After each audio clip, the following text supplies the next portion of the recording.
Israel's top military spokesperson has appeared to contradict Prime Minister Benjamin Netanyahu's government, saying it will be impossible to destroy Hamas. In what appears to be a deepening rift between the country's army and political leadership, Daniel Hagari told Israeli television that trying to eliminate the group was like throwing sand in the eyes of the public.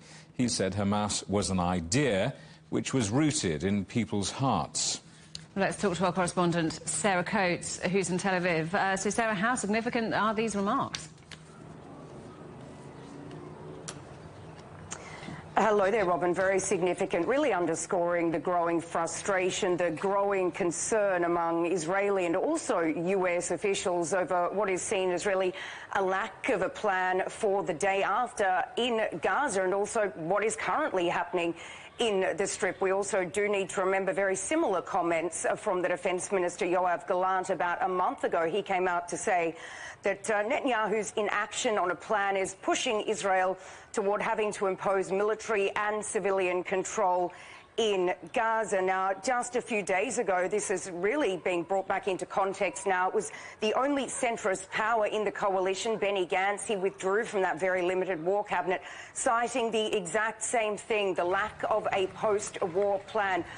And what this has really done now is put Netanyahu under even more pressure, put him in an even more dangerous position, given that he now has to rely on these very far right-wing elements of his government, specifically the National Security Minister, Itamar Ben-Gvir, and also the Finance Minister, Bezalel Smotrich. Now, these are people who we do need to remember have been openly pushing for the resettlement of Gaza, trying to get more illegal settlements pushed through in the West Bank. And this is certainly of major concern to international partners like the United States, something that the US has been coming out time and time again saying it simply will not accept and must be stopped, really, to give Israel the security that it needs. So certainly a lot of pressure here on Netanyahu, not just these divisions between the military and himself, but also within the coalition. And we cannot forget what is currently happening on the Israeli street.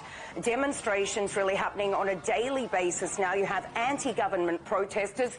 They are calling for snap elections. They are calling for Benjamin Netanyahu to step down before October 7. And they're also calling for the immediate release of these hostages. They're calling for Benjamin Netanyahu to cut a deal with Hamas to get these remaining 116 people out of the Gaza Strip who've been held there for some 9 months now. So certainly a very, very difficult position for Prime Minister Benjamin Netanyahu. And really, these comments are becoming much more frequent. Sarah, thank you very much. Our correspondent, Sarah Coates in Tel Aviv. Well, Hezbollah's leader has issued a stern warning threatening a war with no restraint and no rules if Israel launches a major offence against the group in Lebanon. Hassan Nasrallah also threatened to attack Cyprus if it assists Israel. Cyprus should be warned that opening Cypriot bases and airports to the Israelis to target Lebanon means that the Cypriot government has become part of the war, and the resistance will deal with it, as it is part of the war. The Associated Press reporter Karim Shurhayeb is in Beirut. At the moment, things are continuing as they have been for months. Hezbollah are launching attacks into northern Israel, and Israel is doing the same into Lebanon. What we do know for sure is that tensions are at an all-time high since the month-long conflict start. And in recent weeks, we have witnessed unprecedented escalations from both Hezbollah and the Israeli military. And they're both sending a clear message. Not only are they ready for war, but they're both capable of inflicting severe damage to each other. And these developments come right after U.S. senior envoy Amos Hochstein's latest round of shuttle diplomacy with Lebanese and Israeli officials to try to restore calm and to prevent this conflict from turning into an all-out war. The great concern is that he sent a message saying time is running out, though a diplomatic solution is still possible.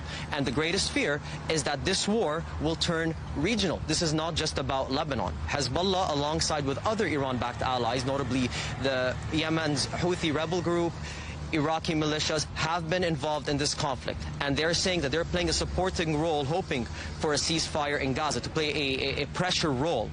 That being said, the fear is that if all-out war happens, there could be a direct confrontation with Iran as well. Iran has been quiet thus far, supporting a ceasefire in Gaza and its group's efforts, its allied group's efforts in the region. But we did see a glimpse of what this confrontation could look like. And so now it is a race against time and a diplomatic scramble. The U.S. is now hoping that a Gaza ceasefire would translate into calm in Lebanon, but it's just a matter of time and whether we will see something in Gaza translate into the rest of the region.